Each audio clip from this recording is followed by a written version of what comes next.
to another Brothers Grimm. Today we're doing the 12 Brothers. Without getting, okay, without wasting any more time, let's get into the retelling. Once upon a time, there lived a king and a queen, and they had 12 sons. And the queen was pregnant. And the king announced to the queen, and only to the queen, that if they were to have a son, things would be fine. But if the queen had a daughter, then the 12 older brothers would be killed so that that princess could inherit the entire kingdom. And the queen was very concerned about this, especially when the king took her down into the vaults and showed her 12 tiny coffins meant for her boys. Her youngest son saw her worry and asked her to tell him what's going on. So the queen told him, and she took him down and she showed him the 12 little coffins, and she told him, run and hide into the forest, and then one of you has to keep watch every hour of every day. Look to the tallest tower of the castle, and once I have given birth, I shall raise a flag. White if it is a boy, and you may return, or red if it is a girl, and you must go away, flee far from this place and never return. So the boys do that. They all go into the forest and they take turns sitting at the top of the highest tree and watching the tower. After a few weeks, a flag is raised, and it's red. The boys run deeper into the forest and they find a hovel, an old abandoned hovel, which they make their home. And they hate women. Any woman who accidentally find themselves on the path of boys, they kill. It was a woman who exiled them from their homes, who ripped their inheritance from them, and they now hate anyone of that gender.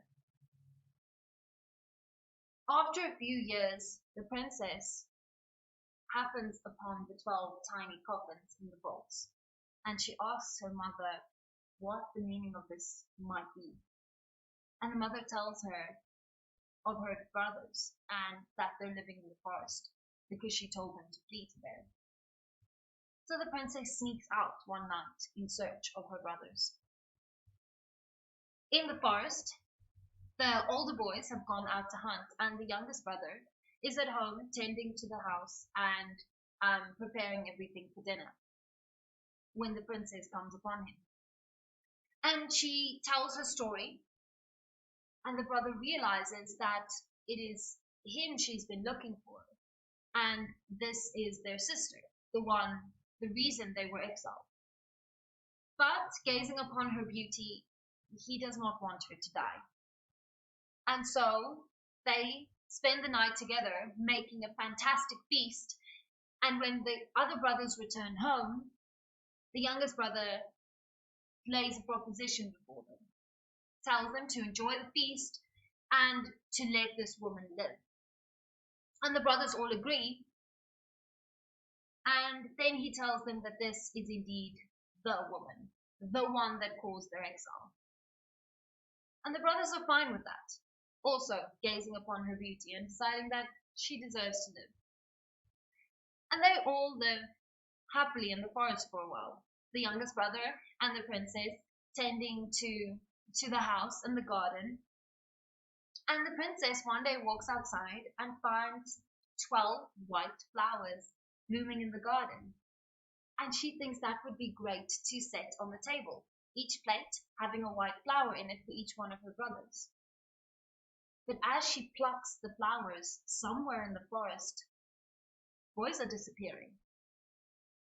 With each flower she plucks, one of her brothers is turned into a raven. And when she plucks the last flower, she sees that her youngest brother is now a small black bird. And then an old woman comes to her and tells her that she has done this. She has turned all her brothers into ravens by plucking the flowers, and there will be no hope for them. The princess pleads with the old woman and asks if is there any way to save her brothers. She didn't mean to do this. And the old woman says, there is, but you need to stay silent for 7 years. You're not allowed to laugh, or smile, or speak, or cough.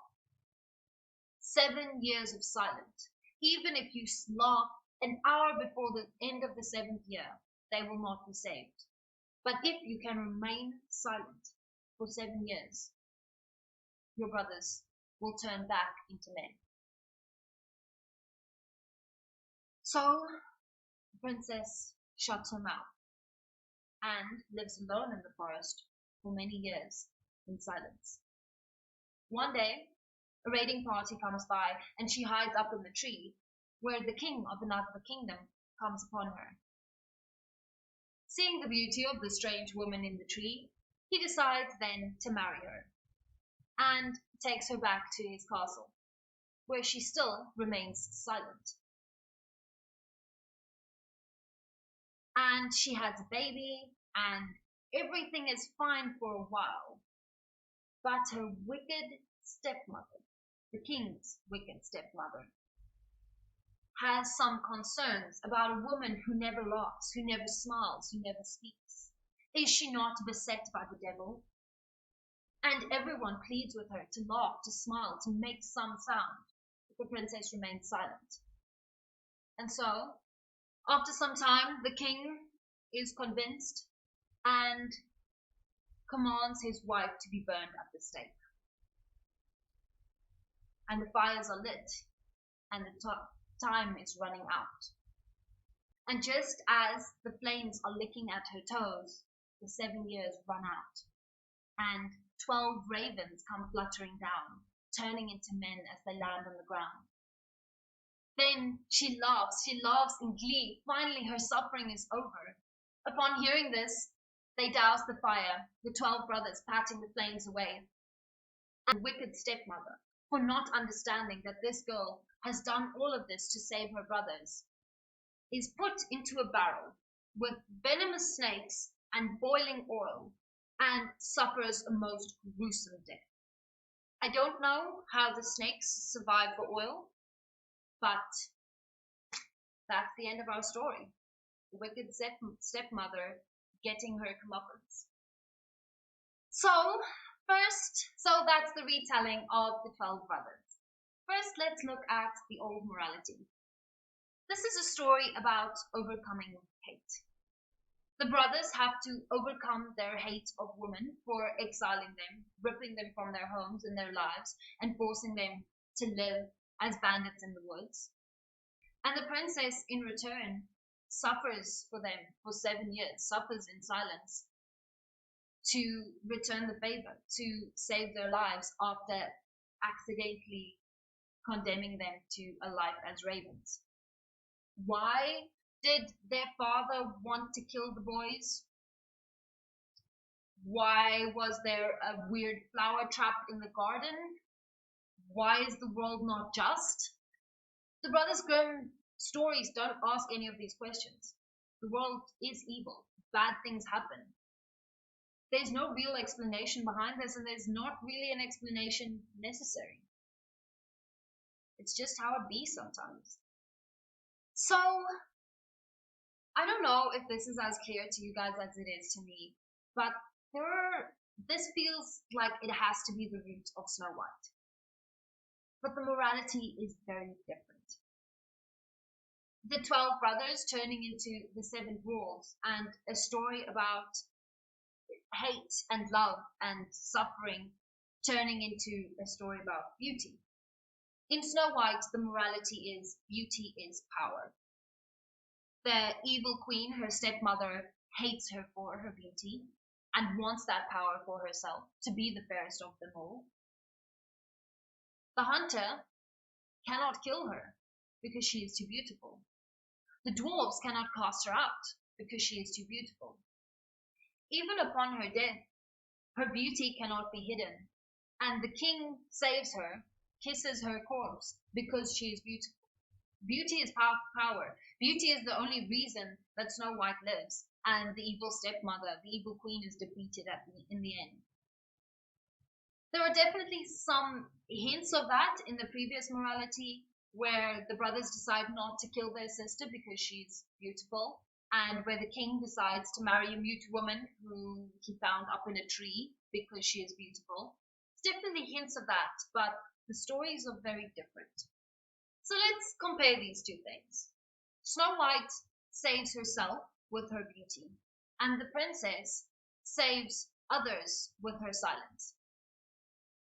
I really think I really think that a feminist perspective is appropriate here. So let's look at these stories. Snow White has women bickering, fighting, competing to be the most beautiful, and vanity linked into that. Snow White has no real agency. When the hunter tells her run, she runs. When the dwarves tell her stay, she stays. She makes no decisions for herself. She just is beautiful and kind and exists. And then she marries a man who kissed her corpse. 3 strikes, Snow White. You're out. Let's look at the story of the 12 brothers. There's a lot more to this. First off, the princess is nameless. Not a good start when you want to have a woman be a person and not just an object. And she's not even the titular character to her story. The story is about her brothers. The story is about her, but it's called The 12 Brothers. So that's 2. But her father specifically wanted a woman to be the next ruler. Her father specifically wanted her to inherit, and that's why her brothers had to die. Okay? Then she decides for herself to seek out her brother in the forest. That's agency. That's a human being making decisions for themselves. Good. Okay. Then we have the 12 flowers. She makes a mistake, but it's a trap. And it's a trap that sort of creates a weird dynamic. We're used to having damsels in distress and men being the heroes and saving them. But in this story, the men are the damsels in distress, and our princess is the hero. We're already more on the feminist side with this one. And then the princess has a choice. Again, agency, that's good. She can choose to go back to her kingdom and let her brothers die as birds, or she can choose silence. And silence obviously has some cultural things for us, but this is a really courageous act. To suffer for 7 years, to not be able to speak. That's not nothing. So, more points on the feminist side. But then she also kind of stays married to a man who was willing to burn her at the stake. And there are also the 2 evil characters being 2 older women, because heaven forbid a woman be old and ugly instead of young and pretty. So, looking at these 2, obviously, from a feminist critique point of view, Snow White just doesn't cut it. But the princess and the 12 brothers has a lot more interesting story to tell. She has agency, which is very important. She makes her own decisions. And she has courage. She is the hero of the story, even if she's not in the title and she doesn't have a name. It's a story of her suffering in silence to bring about a greater good. There's not a lot of talk about her feeling guilt for what has been done to her brothers. It wasn't really her fault. They were just flowers. She never feels guilty about it. She does the right thing because she is a hero in herself, and it's the right thing to do. So, I think it's clear to say that our silent queen wins. And it's honestly a much more interesting story. Please tell me what you guys think below. Like if you like it, subscribe, and I'll see you next week, Whiskers. Bye bye.